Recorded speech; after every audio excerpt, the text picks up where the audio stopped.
welcome guys. Welcome to Diane's Designs and Boutique. If it's your first time here, please put a 1 in the comments and let me know where you're checking in from. We love to meet new friends. We got a great group of people on here. And I want to personally welcome you to Diane's Designs and Boutique. So we are in Oak Harbor, Washington, which is on a little island, Would-Be Island. Well, it's not. It's the biggest island in the continental United States. On the west coast up in the Pacific Northwest. And here we love to create and sell beautiful home decor that we make with our amazing Couture products, and we teach you how to make amazing home decor too. So welcome to the page. I hope you enjoy your time. Make sure you ask questions. If I don't see it, ask it again. So we're gonna get to cracking, guys. So what we're gonna do is, y'all know that I love to go out in the shop, out in the garage, and cut wood and get sawdust in my hair and make stuff and all that stuff. And I love to make risers, right? So I should have grabbed a couple of my risers, but here's some. I'll just show you these. I haven't got these finished yet. But I love to do, different things like this, because when you display decor, and you're doing little vignettes, which vignette is just a fancy word for a group of things. It's just a group of things, y'all. So when you're displaying your decor, the best way to display it is where things are at different heights. You don't want everything flat on a surface. So if you just make some little platforms or things like that and get your decor up a little bit, it really makes it look super pretty, and you can see all your different little unique things that we make with our amazing Couture products. So, but I was thinking about it, and listen, I get it. Not a lot of people are afraid of big saws. They don't know how to work power tools, and don't have the area to do it or whatever. So I decided I needed to figure a way that y'all could make some risers or display stands without having to have all of that. So look what I found at the dollar store, you guys. Look at these little boxes. Okay, these are $1. Okay, so, and you get these, and you get some wood glue, and you glue them together. And then we're making risers out of dollar store boxes. You guys, if you sprinkle today, what's our word going to be? Our word is going to be display. So if you sprinkle today, which sprinkle, y'all, means share. We're not supposed to talk about that button. I don't know why, because, in all of Mark Zuckerberg's wisdom, he put that button there, but we're not supposed to talk about it. I don't know, go figure. Anyway, so if you click that share button, then come back and put just the word display. It makes it really easy for me to find you. Now make sure you share before you put display, y'all. And you'll go into our sprinkle drawing, which we do periodically. We get a bunch of names in a bucket, and then you get some happy mail. Hello. Okay, guys, let's get started. So what I did is I took 2 of those little Dollar Tree boxes and some wood glue, and I glued them together, and I let that wood glue dry overnight. Now we're going to just paint the boxes with some white chalk paint.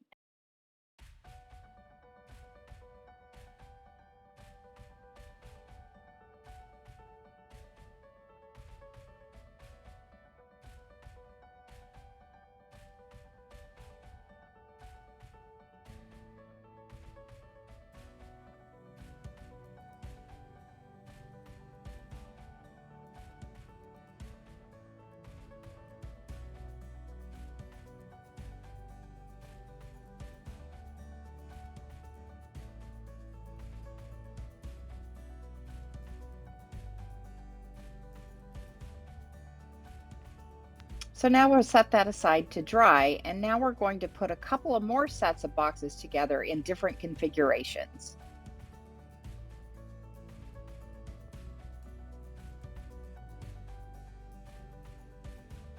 The first set we painted were glued together side by side. This next set we're going to glue together right on top of each other. So the cutout part will be inside, you won't see it, and we'll have a beautiful long shiplap side.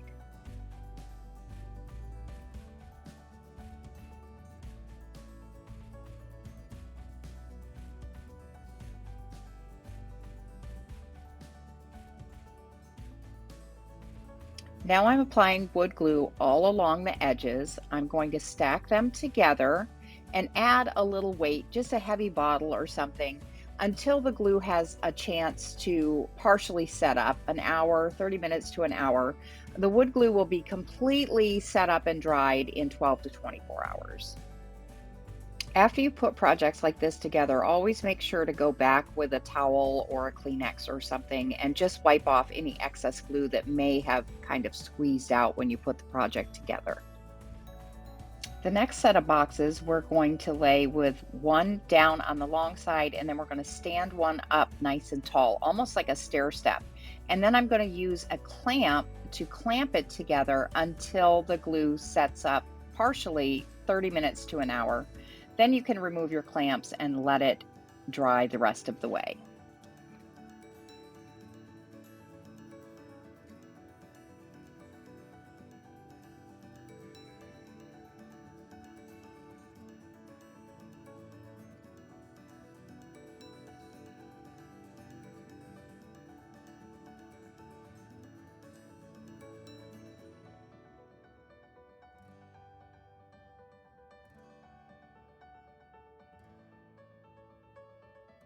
Now that our chalk paint is dry, we're going to just run over it lightly with a 220 grit sandpaper, and then take a damp cloth and just wipe it down to get any residue from where you sanded off. And then we're going to add a little bit of wax on top before we use our chalk couture products. Now, I like to apply my wax with a chalk paint brush, but you can use just a soft cloth. Once you've applied a little bit of wax on all the sides, you're going to take a um, clean cloth and just buff that wax a little bit. What the wax does is kind of seal the chalk paint so that when I use my chalk couture products on top, they won't stick too hard. And I also won't pull up any chalk paint when I remove the transfer.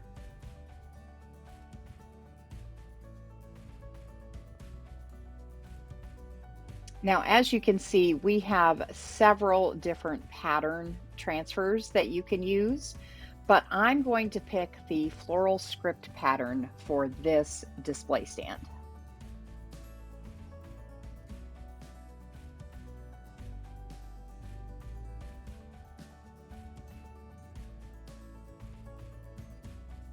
Our adhesive back silkscreen transfers are reusable 8 to 12 times. I'm just going to peel up part of this transfer and then lay my box under it. That's a great way to control a large transfer when you're working on a small area. Now we'll be using our black velvet chalk paste. Our chalk paste goes on wet and dries hard in just a few minutes.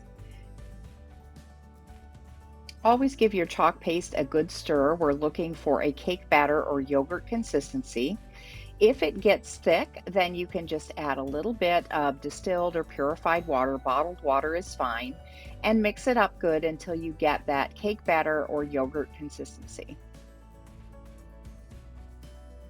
Now I'll just use our small squeegee to apply the chalk paste over the open area of the screen, and then scrape back any extra paste right back into the jar. Then just gently remove the transfer.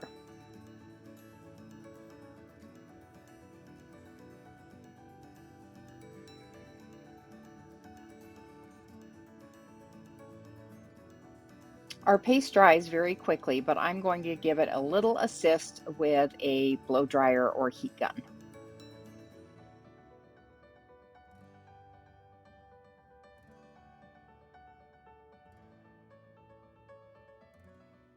Now we're going to add the word "So Blessed" to one end of the display stand.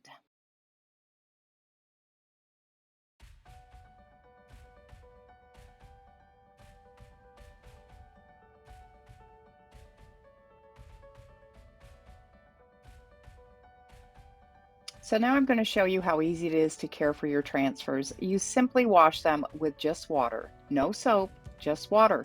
Wash them front and back, lay them sticky side up to dry. You can wipe the back with a disinfectant wipe. When they're dry, just place them right back on that white backer sheet. so they're ready for the next use. So now we're going to take the word home from another transfer to put on the other end of the display stand. So here you see me fuzzing the transfer. I'm simply getting a little lint off of this cloth to ease the stickiness of the back of the transfer so that it doesn't stick too hard to the surface I'm working on.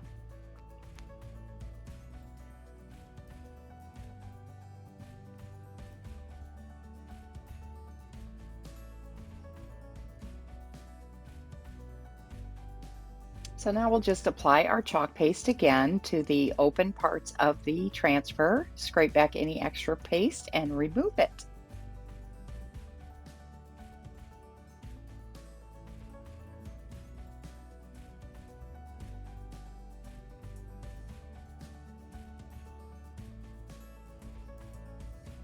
Now I'm just going back to our pattern transfer and we're going to add that to the two open sides of the box that are still left.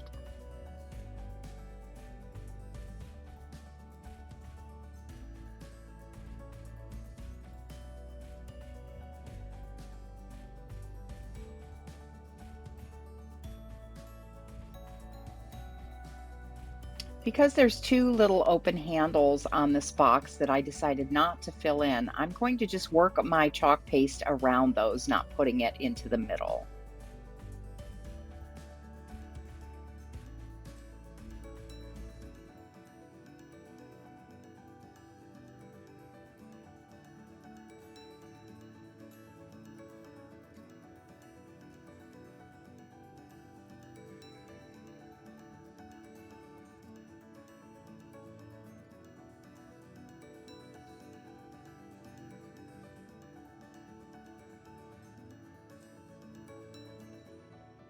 So now we'll do the other side of the box the same way. And I'm just looking through the transfer and really deciding exactly what pieces of this transfer I want to put onto my display stand.